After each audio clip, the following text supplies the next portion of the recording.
안녕하세요. 바른투자 커뮤니티 주식부자 양성소 멘토를 맡고 있는 이빨톡톡입니다.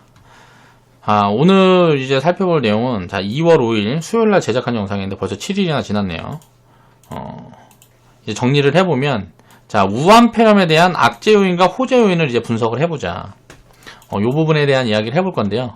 제가 이제 우한폐렴 이거 막 얘기 나오고 하면서 주가 막 빠지고 뭐하고 할 때 지금 본질 가치보다 시장 가치보다 많이 저평가되어 있기 때문에 나눠사장으로 그냥 100% 다 채워가지고 그냥 보유를 하라 그랬어요, 회원분들한테. 그리고 나서 지금 이제 올라오니까 2200포인트 넘어간 다음에 또 현금 5% 만들었고요. 2300포인트 넘어간 다음에 현금 10% 만들어보자. 이 밑으로 내려오면 그냥 다 채워서 더 빠지면 견디고 그냥 올라오면 이제 나눠서 현금을 만들어가는 그런 식으로 지금 전략을 취해가고 있습니다. 지금 이제 시장 밸류를 놓고 봐서 그런 거고요. 시장 밸류가 지금은 제가 130조.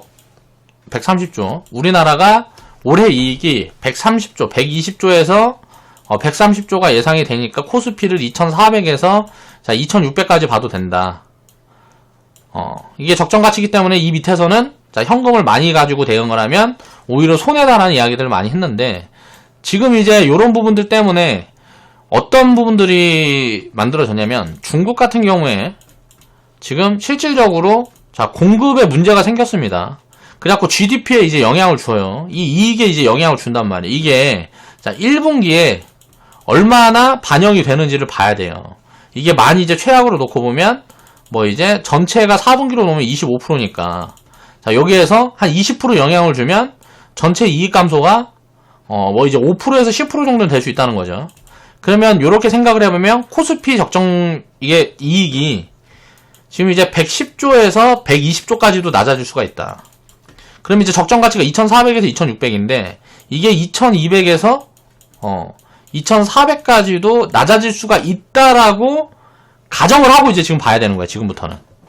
그러니까 지금 이제 올라가는데 요 올라가는 부분에서 이제 경기 부양책 같은 부분이라든가 중국이 쓸 건데 요게 이제 방어가 안 되고 2분기에 어닝 서프라이즈 수준의 이익이 만들어지지 않으면 요게 이제 적정 가치에 반영이 될 수가 있다는 거죠. 이렇게 해서 여기까지는 이제 최악의 시나리오인 것 같고 10%는 한 5% 정도 해서 제가 생각했을 때는 2300에서 2500 요 정도 선을 시장 가치가 적정 밸류다 라고 놓고 보면 될 것 같아요. 그래서 기존 스탠스는 똑같습니다.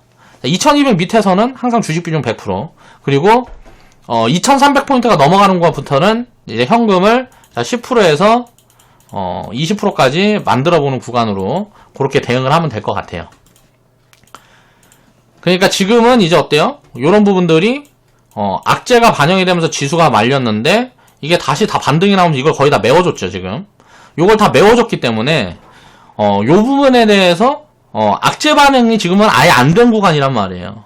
처음에 이제 주가가 빠졌을 때는 요런 악재 요인이 반영이 됐던 거고 그리고 실물 경제에 진짜 실질적으로 타격이 있을 수 있는 부분들이기 때문에 밸류를 시장 밸류를 한 5% 정도 낮춰서 보는 게 맞다 라고 생각을 하는 거죠.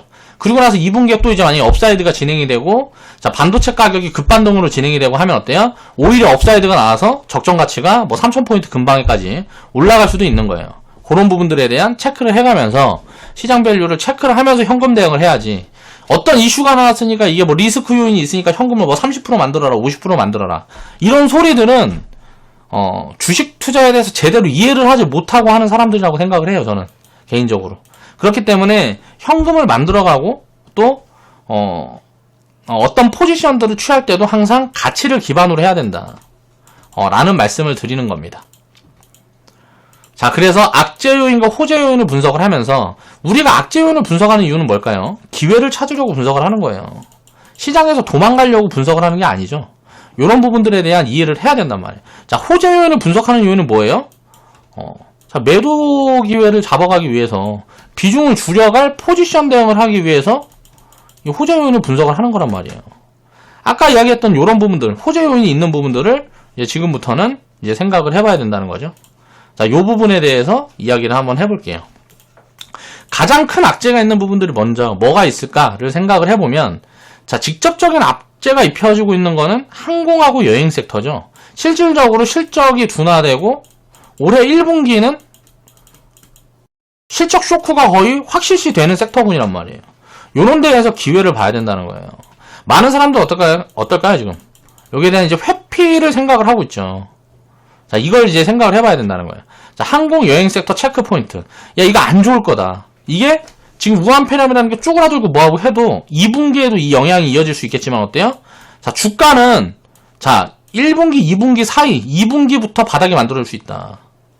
2분기도 실적이 안 좋을 수 있겠지만, 자, 1분기 실적이 언제 나요? 자, 4월, 5월 달에 이제 중소형주들이랑 해서 실적들이 나오겠죠. 이 실적이 발표되면 어떻게 될까요? 안 좋은 실적이 나오니까. 자, 주가가 반등을 하고 있었다 그러면, 단기적으로 하락이 나올 수 있고요. 주가가 빠지고 있었다 그러면 오히려 폭락이 나올 수도 있어요. 구구간이 장기 바닥일 수도 있다라는 거예요. 이런 역발상적인 사고방식을 가져야 된다는 거예요. 투자자들은. 자, 일본 수출 규제, 중국 우한 폐렴. 이런 악재들을 두들겨 맞으면서 실제로 올해 보면 1분기, 2분기 실적 악화가 진행이 되고 있고요. 최악의 추심이 진행이 될 걸로 보여집니다. 지금 얘네들은 절대 아무도 살라고 그러진 않는다고요. 그런데 이제 반대로 우리가 생각을 해봐야 돼요. 뭘 생각을 해봐야 되냐면 지금 일본 수출 규제라든가 우한 폐렴 이런 질병 이슈까지 엮여지면서 수요가 엄청나게 줄었는데 지금보다 1년 후, 2년 후에 더 안 좋아질 수 있을까? 라는 부분에 생각을 해봐야 된다는 거죠. 또 이제 뭐가 있냐면 항공 섹터 같은 경우는 여기 하나가 더 있는데 자, 지금 보면 어때요? 오늘도 보니까 뭐 티웨이 항공이 무슨 뭐 매각 이슈 이런 것들이 나오고 있어요. 아시아나항공은 매각이 됐죠. 대한항공은 어때요? 자, 자기 자산 팔아갖고 부채 줄이겠다 그러잖아요. 자, 부채 비중이 장기적으로 굉장히 크게 줄어들 수 있어요. 경영 상황이 안 좋기 때문에 자, 이런 부분들이 확인이 되면 어떻게 될까요? 자, 자산 건전성이 높아지면서 신용 등급도 올라갈 수 있고요. 그렇게 되면 어떻게 돼요? 자, 이자율도 낮아지면서 마진이 크게 개선이 될 수도 있어요. 또 반대로 또 생각해 봐야 되는 게 뭐냐면 항공 물류의 이익 대부분은 반도체에서 나옵니다. 그러니까 우리가 뭐라 그래야 돼? 해상 물류라 그래야 돼? 뭐라 그래야 돼? 해운주들이 그러니까 바다로 이제 뭐 물류가 이제 이동을 할 때는 부피가 큰 이제 선정량이 이제 되는 그런 것들이 보통 이제 바다나 철도로 이제 많이 운송이 되는데 항공 물류 같은 경우는 어때요? 자, 고부가 가치 제품들. 그러니까 속도 가격보다 이제 물건 뭐라 그래야 돼? 무게라든가 이런 게 작기 때문에 무게 같은 게 작으면서 비싼 제품들 요런 것들이 대부분 이제 항공 물류의 대부분을 차지한단 말이에요. 그런 게 대부분 뭐냐면 작은데 비싼 게 반도체죠. 그러니까 반도체에서 대부분이 나온다고 생각을 하면 돼요. 그러면 부피가 작고 마진폭이 높기 때문에 이제 반도체를 많이 이제 하는 건데 우리가 생각을 해봐야 되는 게 뭐냐면 반도체 업황이 어떻게 될까? 자, 4차 산업 엮여 있다는 거죠. 자, 요 부분에서 이익 개선세가 크게 나올 수 있어요. 반도체가 2018년도에 이제 굉장히 이제 업황이 갑자기 안 좋아지고 뭐하고 하면서 이런 부분들을 다 쪼그라들고 했는데 여행 수요 쪼그라들고 이제 뭐 운수라 그런 게 맞아? 아무튼 그 물류 쪽에서도 굉장히 쪼그라들고 하다 보니까 최악인데 지금 반도체 어때요? 흐름이. 자, 이게 돌아서는 흐름들이 보이고 있죠. 그러면 어때요? 물동량이 늘어나겠죠. 물동량이 자, 올해 1분기, 2분기보다 과연 그 이후에 안 좋을 수가 있겠느냐. 그렇게 생각을 해보라는 거죠. 이런 게 이제 역발상적인 개념이에요. 무조건 악재에 사는 게 아니고 요런 부분들에 대한 생각을 해봐야 돼요. 자, 소비도나 이슈로 유가가 또 많이 빠졌죠. 지금 50불 밑에 있습니다. 자, 이거 이제 아까 얘기했던 것처럼 전기차 시대 되고 뭐하고 하면 자동차가 60% 생산을 뭐 이걸 하는데 요거를 이제 이게 뭐예요? 석유에서 전기로 바뀌는 거죠. 그럼 석유 수요가 계속 줄어들어요. 전기 수요는 올라가. 그럼 어떻게 될까요? 석유 수요가 줄어들면 자, 이제 유가 급등은 없을 가능성이 높단 말이에요. 그럼 어때요?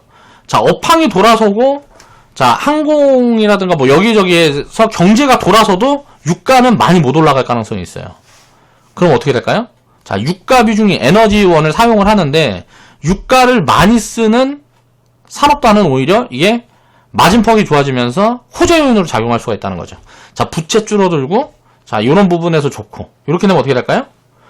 이제 항공 수요만 회복이 된다 그러면 1분기 실적이 나오는 4월, 5월 달이 장기 바닥이 될 가능성이 굉장히 높다는 거예요. 이런 부분들을 생각을 해보면 이건 진짜 고급 정보인데 내가 생각하는 거지만 이건 소설입니다. 소설인데 이게 뭐 10년을 놓고 장기 바닥이 될 수도 있다라는 말씀을 드리는 겁니다. 거기다가 항공업황이 이렇게 안 좋으면 뭐 어떻게 될까요? 항공업황이 이렇게 안 좋다고 그러고 뭐 하면 정부에서 이거 이제 신규로 이 사업자를 안 내줄 가능성이 높죠. 이게 자꾸 망한다 그러는데 사업자 계속 내주고 뭐 이렇게 할 가능성이 없잖아. 그리고 새로 사업을 하는 사람들도 어때요? 야, 이거 업황도 안 좋고 포화야 해서 신규로 진입자들도 장기간 없을 수 있어요. 그러면 요거는 어떻게 보면 치킨 게임이 올해면 끝날 수도 있다. 이런 악재를 딛고 치킨 게임이 끝날 수도 있다라고 생각을 해야 된다는 거죠. 그리고 여기에서 주가 요인으로 테마가 붙을 수 있는 거는 인수합병 이슈가 굉장히 많이 붙을 수 있습니다. HDC가 아시아나항공 산 것처럼 요런 이제 인수합병 이슈가 항공주들 뭐 전체적으로 붙을 수 있어요. 티웨이 홀딩스도 뭐 티웨이 항공을 매각한다 뭐 이런 얘기들이 나오는 게 적자 이제 감당 못하고 할 것 같으면 덩치 큰 애들한테 팔겠죠, 싸게. 그럼 어떻게 돼요? 자본이 유입되고 그 부채 비율도 크게 낮아질 수도 있고 이런 부분들을 생각을 해보면 장기적으로 이슈도 가지고 있고 여러 가지 업황들도 더 안 좋아지기 힘들지 않을까라는 생각을 하는 거죠. 그래서 자, 인수합병 이슈가 있는 항공기업들, 자, 이 관련 기업들을 이제 최선으로 보고 4월, 5월부터는 요 종목들을 이제 추천이 좀 나갈 거예요, 회원분들한테. 근데 요런 부분들에 대해서 내가 유튜브 영상으로 미리 언급을 드리는 부분들은 뭘까요? 이 영상을 본다 그래봐야 어차피 단타 치고 뭐 하는 사람들은 담아가지도 못해요. 내가 이야기하는 거는 1년, 2년 후를 보고 하는 투자란 말이에요. 운이 좋으면 6개월 만에 움직이는 거고 또 길면은 뭐 한 3년 만에도 움직일 수 있는 거고 태양광처럼 내가 예상했던 부분들이 어긋날 수도 있는 거예요. 그러니까 이런 부분들이 항상 확신을 하는 게 아니고 이런 불확실한 부분들에서 이런 부분들을 체크 포인트로 놓고 좋아질 수 있는 가능성이 뭘까를 생각해보는 습관을 들여야 된다는 거죠. 그래서 이런 부분들을 이야기를 하는 거고요. 이런 악재 요인들을 기회로 보자. 기회로 볼 수 있는 근거가 무언가 이런 걸 생각해 볼 수 있는 창의력이 있어야 투자라는 것도 좋은 성과를 만들어낼 수가 있다라는 거예요. 그 다음은 이제 온라인 쇼핑, 게임, 소프트웨어, 헬스케어, 자, 무한폐렴이랑 관련이 없는 기업들. 아까 이건 직접적으로 가장 크게 악재 요인이 이제 입혀지는 것들이고, 이건 이제 지금 이야기에서 이야기하는 거는 무한폐렴이랑 관련이 없는데 같이 빠졌어. 관련이 없는데 같이 빠졌단 말이야. 그럼 어때요? 요건 또 기회가 될 수 있다는 거죠. 자, 같이 빠졌는데 2차 전지만 올라오고 얘네들은 하나도 못 올라왔단 말이야. 그럼 얘네들은 어때요? 밸류 매력이 생겼겠죠. 이 중에 밸류 매력이 있는 종목들을 찾아서 편입하면 된다는 거예요.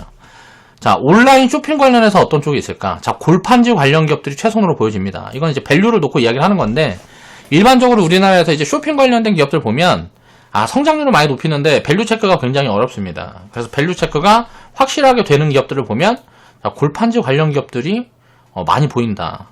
현재 이제 절대적 평가 구간에 놓여 있고요. 이런 종목들이 굉장히 많아요.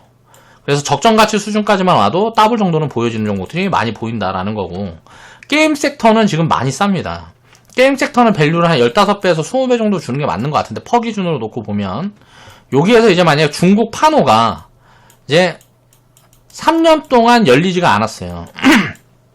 미국도 열어주고 일본도 열어주고 하는데 한국은 3년 동안 파노가 한 개도 떨어지지 않았습니다. 근데 이게 시진핑이 방한을 하잖아요. 그럼 어때요? 자, 여기에서 이제 내수에다 기다를 많이 걸고 있는 사람들이 있는데 한한령에 대한 부분들 있잖아요. 자, 중국에선 이런 걸 규제를 한 적이 없다라고 이야기를 하고 있죠. 그래서 풀어줄 게 없다라고 이야기를 하고 있단 말이에요. 그런데 오히려 자, 요런 부분들은 어때요? 선물로 갖고 올 가능성도 굉장히 높다고 보고 있거든요. 저는 개인적으로. 이게 그리고 안 돼도 지금 싸다. 이게 돼도 이제 미래 가치를 반영해서 놓고 보면 이게 안 된다 그래도 지금은 싼 구간이고, 이게 만약에 된다 그러면 폭등으로 갈 수도 있다는 거예요. 요런 부분들을 생각을 해보면, 자, 시진핑 방한 이슈 등이 살아있고 무언가 기대감이 형성될 가능성이 높다라는 거죠. 오히려 화장품 쪽은 밸류가 너무 안 좋아요. 이게 밸류가 너무 버블로 돼 있고, 이쪽은 성장 산업도 아니라고 생각하거든요. 저는 개인적으로 사장 산업에 가깝다고 생각을 합니다. 화장품 쪽은. 그래서 요런 부분들은 그러니까 사양 산업 쪽에 가깝다고 생각을 해요. 중국 기업들이 다 따라오니까. 근데 이제 게임 같은 경우는 좀 많이 다르다는 거죠. 확실하게 성장 산업이기 때문에 밸류를 더 받아도 되는데, 화장품 섹터는 요런 것도 없는데 20배씩 받고 있단 말이에요. 글쎄, 저는 적정하지 않다고 생각해요. 굉장히 비싸다고. 그러니까 미래 가치를 반영해도 20배까지 받고 있단 말이에요. 지금 가치 20배가 아니고 지금 가치는 훨씬 높고, 뭐 밸류 측정이 어렵고 실적이 안 좋아져서 실적이 나오는 2년 후 거, 3년 후 거를 반영을 해봐도 지금 주가 수준은 싸지 않다라는 거죠. 그래서 화장품 섹터는 전 좋게 안 보고요. 미디어, 게임 섹터를 좋게 보는데 그 중에도 게임 섹터가 더 좋아 보입니다.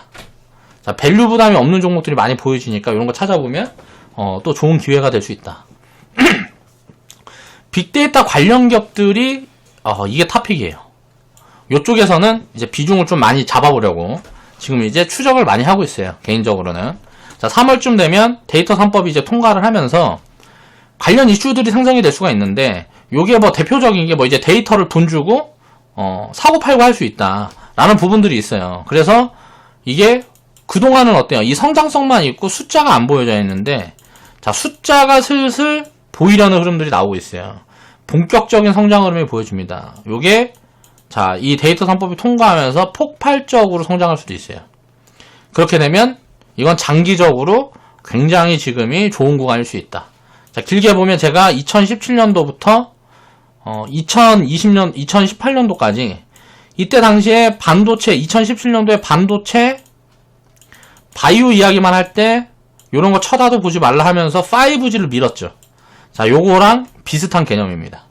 지금 이제 또 반도체 2차 전지 뭐 다 올라오고 있는데, 요런 것들은 없는 사람들은 그런 걸 따라잡을 구간들이 아니고 요런 것들을 모아가야 된다는 거죠. 자, 그 다음에 헬스케어. 장기 바닥 근방 구간이 아닐까라고 생각이 돼요. 자, 몇 년 지나고 보면 지금 구간이 장기 바닥이거나 장기 바닥 근방일 가능성이 높아 보인다. 자, 밸류 매력도 있고요. 자, 성장 매력도 있고요. 또 이거는 업황을 타지 않아요.